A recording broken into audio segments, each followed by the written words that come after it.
Já imaginou um edifício que tivesse 170 quilômetros de comprimento, tipo a distância entre Brasília e Goiânia, por exemplo? E não só isso, também com 200 metros de largura e mais uma altura de 500 metros, quase uma Torre de Babel, e que pudesse abrigar dentro dele 9 milhões de pessoas. Isso mesmo, é como se fosse toda a população de Londres, 9 milhões, todos morando num prédio. Um mega prédio de uns 100 andares, só que no meio do deserto. Pois é, alguém já imaginou isso? O príncipe herdeiro da Arábia Saudita, Mohammed bin Salman. O projeto existe e aparentemente começou a sair do papel. Olha aí as máquinas nessa área na costa do Mar Vermelho, escavando um buraco em linha reta. Seriam os primeiros movimentos para a construção da The Line, uma cidade que pode ser a mais sustentável e tecnológica do mundo, totalmente livre de carbono, pois não terá carros. Talvez o plano mais caro e ambicioso do planeta e um dos mais polêmicos também.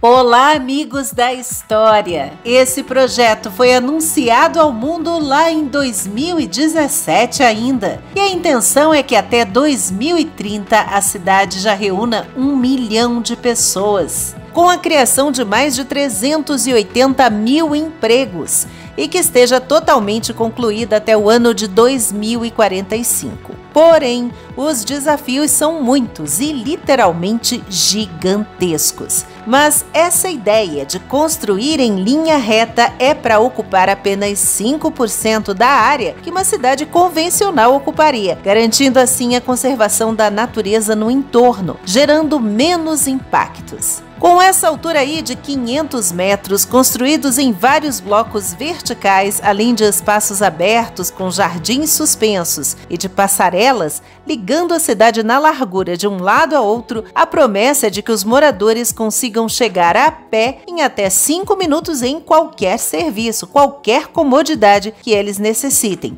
como supermercados, farmácias e por aí vai. Como não haverá ruas, nem estradas, nem carros, o transporte coletivo seria feito por trens, provavelmente de levitação magnética, capazes de cruzar a cidade em apenas 20 minutos de uma ponta a outra, os 170 quilômetros, numa velocidade superior a 500 quilômetros por hora. Ou seja, seria como ir de Brasília a Goiânia em apenas 20 minutos. Passando aí por vales e montanhas nessa região desértica da Arábia Saudita, onde pode fazer um calor absurdo, mas também muito frio, dependendo se é noite ou dia. Por isso, as fachadas externas da cidade deverão ser espelhadas, refletindo a paisagem ao redor e supostamente ajudando a controlar naturalmente essa temperatura que pode variar de 0 a 50 graus Celsius.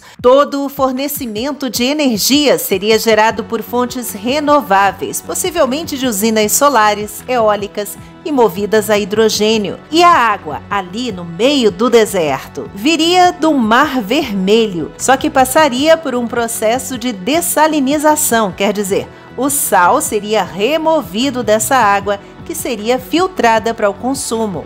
E tudo isso seria monitorado por drones, gerenciado por um avançado sistema de inteligência artificial para controlar os serviços de transporte, de energia, entre outros, construindo novos módulos à medida que a população fosse aumentando e novas soluções fossem pensadas, sempre aprendendo e desenvolvendo essa forma diferente de urbanismo. E quanto custa essa brincadeira? Alguns estimam que seja entre 500 bilhões até 1 trilhão de dólares. Tudo isso faz parte de um ambicioso empreendimento maior chamado NEOM, que reúne 4 megacidades futuristas sustentáveis como a The Line, mas também outras como a Oxagon, uma cidade flutuante construída em cima do Mar Vermelho, que seria um gigante complexo industrial modernizado e também um centro de manufatura, como o primeiro porto totalmente automatizado do mundo. A iniciativa é comandada pelo príncipe da Arábia Saudita, um país que tem a economia baseada quase totalmente na exploração de petróleo, como a gente sabe. E o monarca magnata já está se adiantando a uma tendência inevitável do futuro, que é a substituição do combustível fóssil, que um dia deve se esgotar, acabar, por energias renováveis e mais limpas, com menos emissões para o meio ambiente daqueles gases que causam o efeito estufa. Então, antes disso, o príncipe já aposta aí nessas megalópolis como centros de atração turística, de trabalho e de investimentos. Está tudo muito bom e é tudo muito lindo e maravilhoso até deixar de ser, né? Aí vamos a alguns dos inúmeros problemas apontados no projeto The Line, além dos enormes desafios de manutenção e de logística mesmo que podem atrasar bastante as obras. O primeiro debate seria sobre a grande destruição do meio ambiente durante o processo de construção, o que é irônico. Aproximadamente 1,8 milhão de toneladas de emissões de carbono ocorreriam só com os materiais usados para esse projeto. Isso é muito mais do que vários países europeus emitem durante um ano inteiro. Outra coisa, ambientalistas apontam que a fachada de vidro do edifício alteraria a temperatura ao redor da construção e o entorno dela ficaria terrivelmente quente. Além disso, como ela espelha, reflete a paisagem ao redor, ficaria praticamente invisível, levando os pássaros a se chocarem contra as paredes que têm 500 metros, meio quilômetro de altura, além de atrapalhar o fluxo migratório de várias outras espécies animais. Próxima questão. O Mar Vermelho tem uma proporção de 40 gramas de sal para cada litro de água. Com esse alto nível de salinidade, o que fazer com as toneladas de sal que seriam extraídas de lá para poder utilizar essa água? Mais um desafio gigantesco. Qual deveria ser o tamanho das fundações dessa cidade, que com essa altura aí estaria sujeita a grande incidência de ventos no deserto, numa região conhecida pelas enormes tempestades de areia? E uma das preocupações recai sobre a própria imagem do príncipe herdeiro da Arábia Saudita, que tem em mãos a segunda maior reserva de petróleo do mundo, perdendo apenas para Venezuela, além de muito gás natural. Um dos homens mais poderosos do planeta tem fama de reformista, mas também de autoritário, perigoso e de violar os direitos humanos.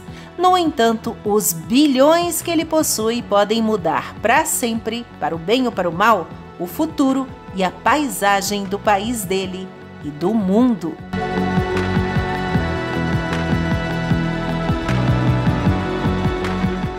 Muito obrigada por assistir. Se gostou deste vídeo, deixa aí um joinha pra gente saber. Não se esqueça de se inscrever também para acompanhar as novidades. E até a próxima com uma história a mais.